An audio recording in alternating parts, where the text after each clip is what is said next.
क्या आप जानते हैं आत्मा क्या है?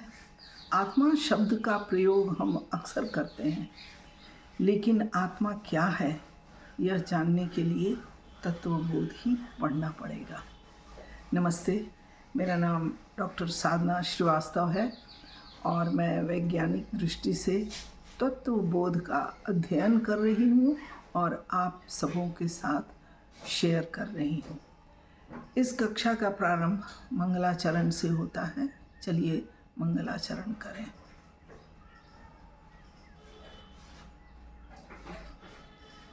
वासुदेवेन्द्र योगेन्द्रं नत्वा ज्ञानप्रदं गुरुं मुमुक्षूणां हितार्थाय तत्वबोधो विधीयते।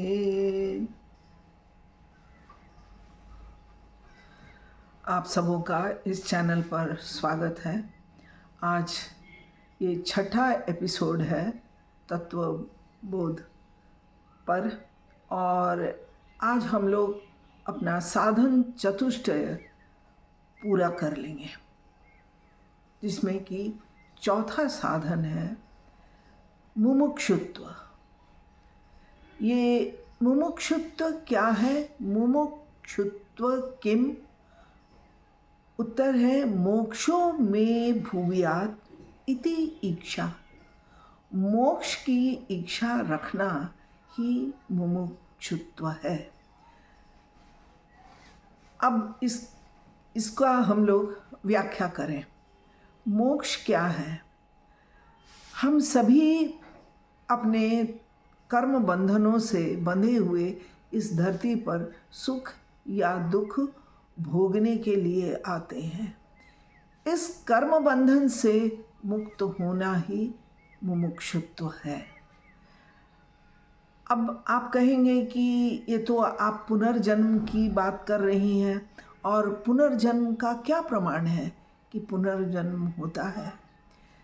ये हमारी इंडियन फिलॉसफी है। चलिए इसको एक छोटे से उदाहरण के साथ समझते हैं। कभी आपने सोचा है कि कोई शिशु एक सुखी संपन्न धनाढ्य परिवार में क्यों जन्म लेता है? क्यों उसके आगे पीछे नौकर चाकर लगे रहते हैं कि उसको फूल भी नहीं चुभे? और क्यों कोई शिशु एक विपन्न दरिद्र दुखी परिवार में जन्म लेता है? संभवतः उसकी माँ की मृत्यु हो गई हो और उसे पेट भर दूध भी पीने के लिए नहीं मिलता है। जन्म लेते ही कोई शिशु कौन सा पाप किया है जो उसे उसका फल भोगना पड़ रहा है?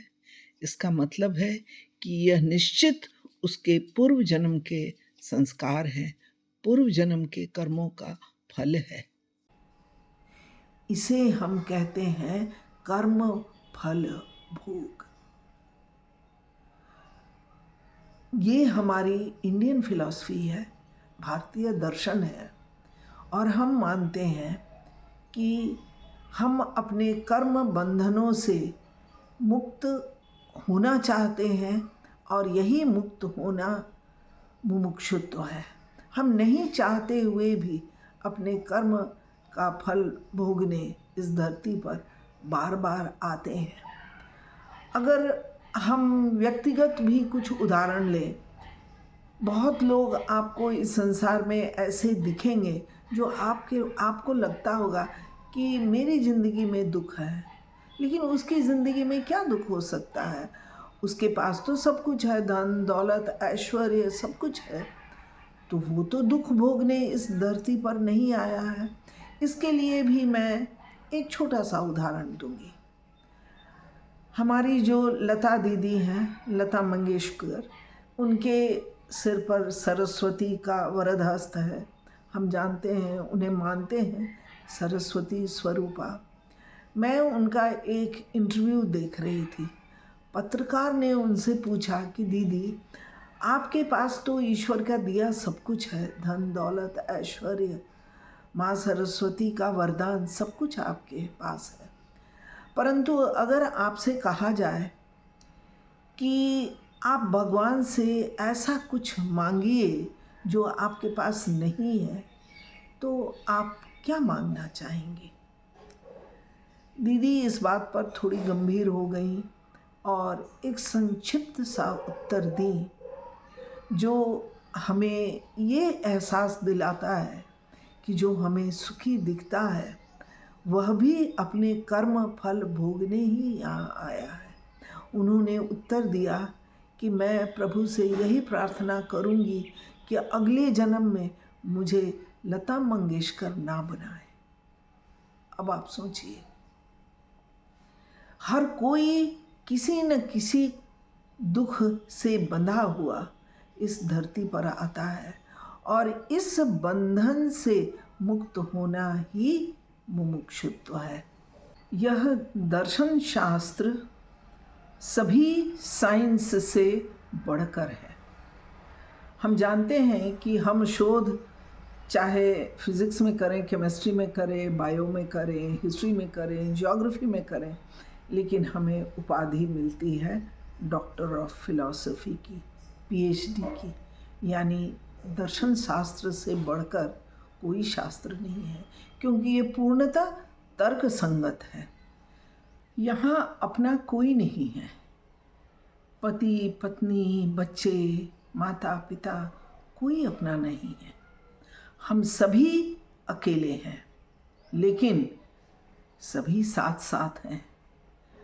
भगवान श्री कृष्ण ने गीता के 3rd चैप्टर के 25वें श्लोक में कहा है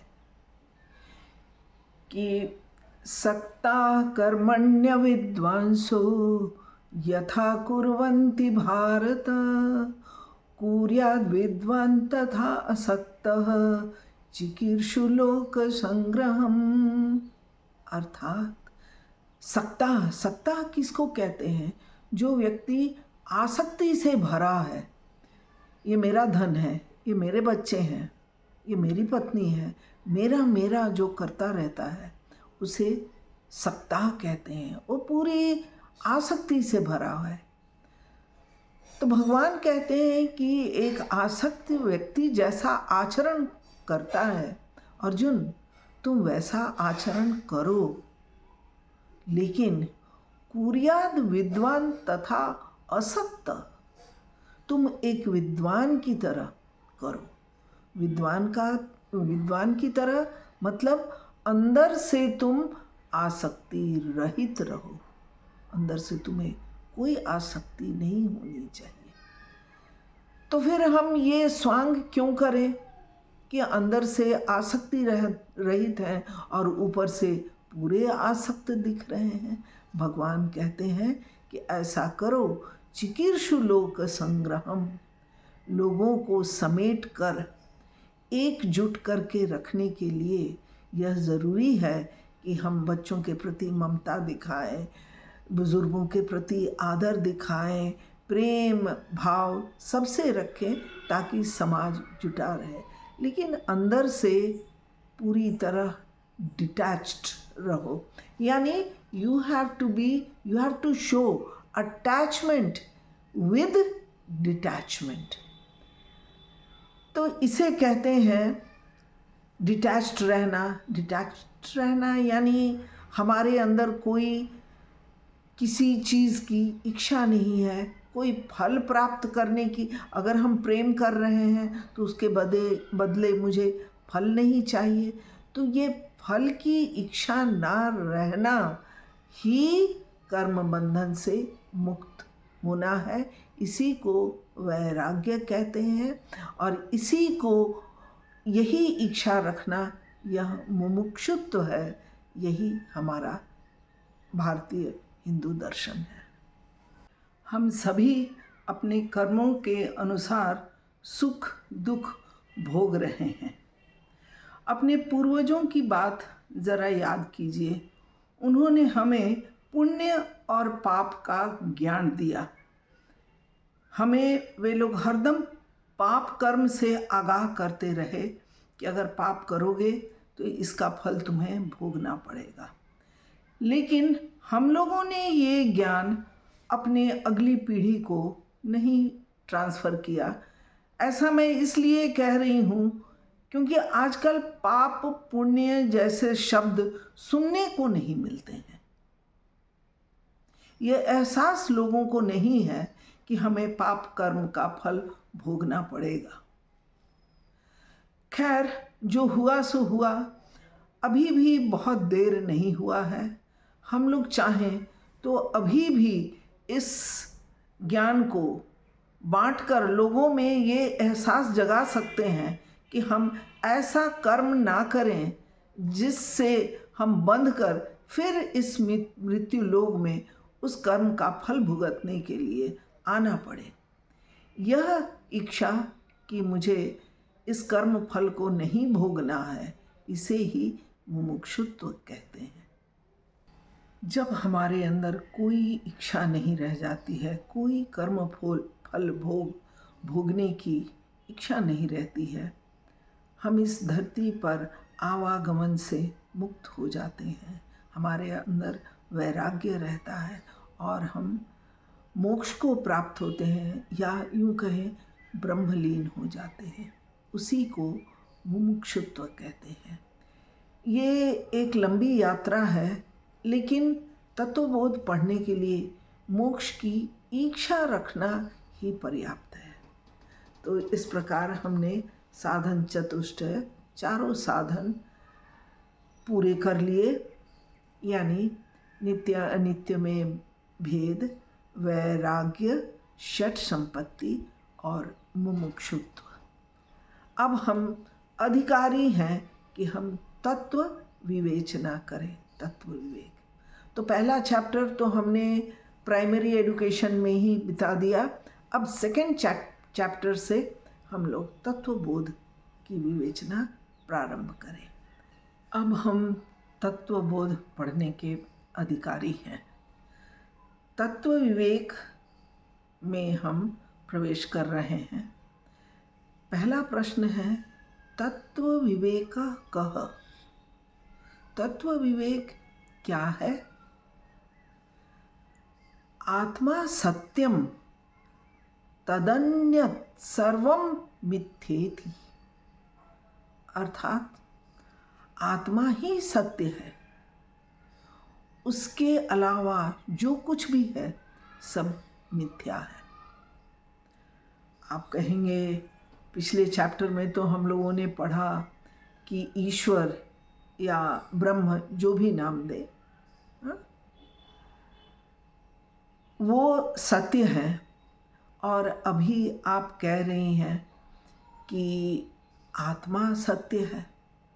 तो क्या ब्रह्म और आत्मा दोनों एक हैं? यह प्रश्न थोड़ा कठिन है। हम जानते हैं सत्यम वस्तु एकम ब्रह्म तद व्यतिरिक्तम सर्वम अनित्यम। ये ब्रह्म की परिभाषा हमने पिछले चैप्टर में पढ़ी। अभी हम कह रहे हैं आत्मा। ये आत्मा जो है ये हमारा स्वरूप है, और हमारा स्वरूप हमसे पृथक नहीं हो सकता। आत्मा के कैरेक्टर्स क्या हैं? आत्मा के कैरेक्टर्स 3 हैं, सिर्फ 3 हैं।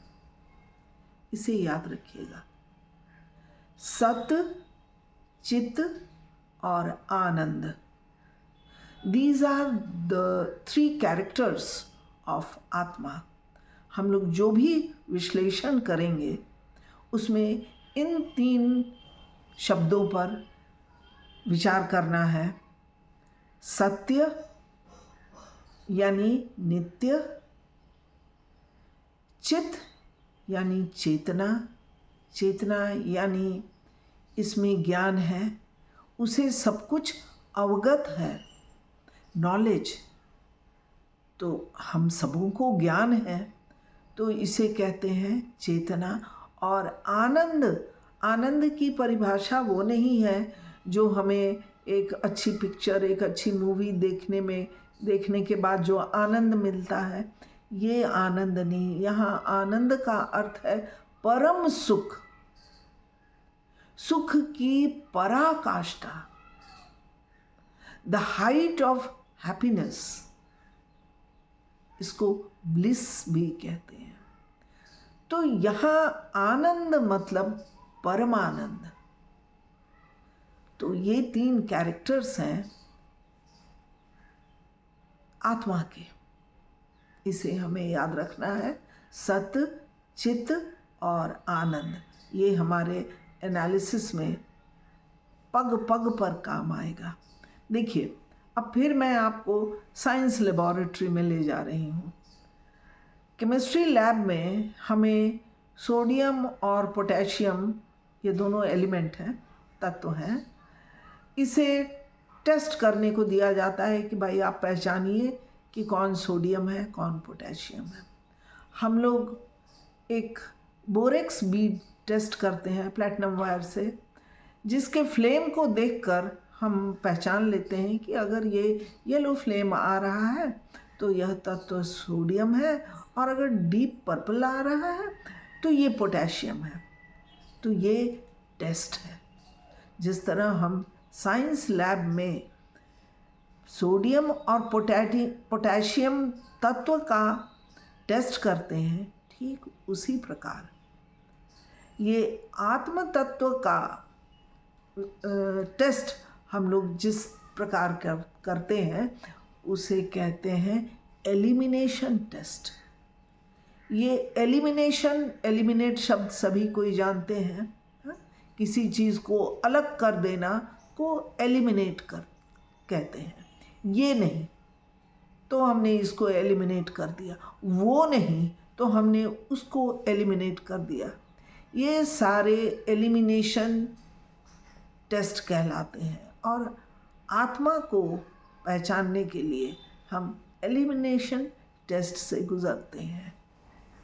जनरली ऐसा होता है कि पढ़ाई समाप्त होने पर परीक्षा में प्रश्न पूछे जाते हैं, परंतु यहाँ मैं आज तत्व ज्ञान के पहले ही दिन आपको क्वेश्चन आउट यानी प्रश्न मैं बतला दे रही हूँ, और इसी प्रश्न का उत्तर हम लोग पूरे तत्व ज्ञान के दरमियान ढूंढते रहेंगे।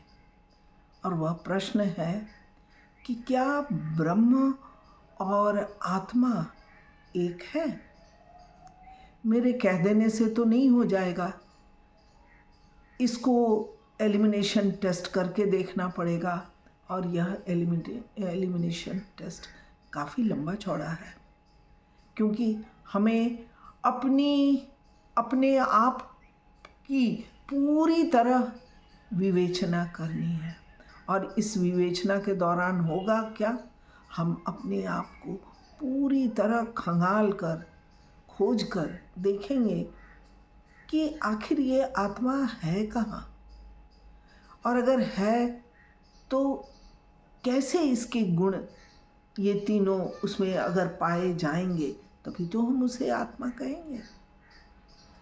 तो ये एक सफ़र है, जिस सफ़र में हम सभी साथ चल रहे हैं। हमें फिर 1 हफ्ते का इंतज़ार करना पड़ेगा। इस बीच आप इस पर विचार कीजिए, प्रैक्टिस कीजिए, ताकि आप इस ग्रंथ को गहराई से समझ सकें, इसे आत्मसात कर सकें। मैं पुनः आप सबों से अनुरोध करूंगी कि इस सफ़र में मेरा साथ दीजिए, इस चैनल को लाइक कीजिए, सब्सक्राइब कीजिए, और अगर आप इससे असहमत हैं या आपके मन में कोई शंका है तो आप कमेंट में अवश्य लिखें। हम सभी बुद्धिजीवी हैं, सभी चेतन हैं, हम लोग उस पर सम्मिलित विचार करेंगे। Let it be a discussion. इसलिए आप अपना विचार, अपना टिप्पणी देना न भूलें, ज़रूर लिखें। आप इन बातों के विषय में क्या सोचते हैं। धन्यवाद।